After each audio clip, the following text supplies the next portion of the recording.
I-off ko muna guys, oh. At ulitin natin sa pag-on. Tingnan nyo, ha. Wala pa yan. Bilang tayo,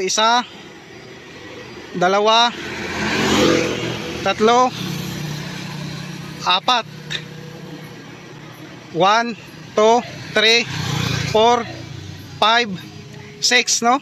So meron siyang code 46, no? So ito yung tingnan natin dito sa bandang baba, no?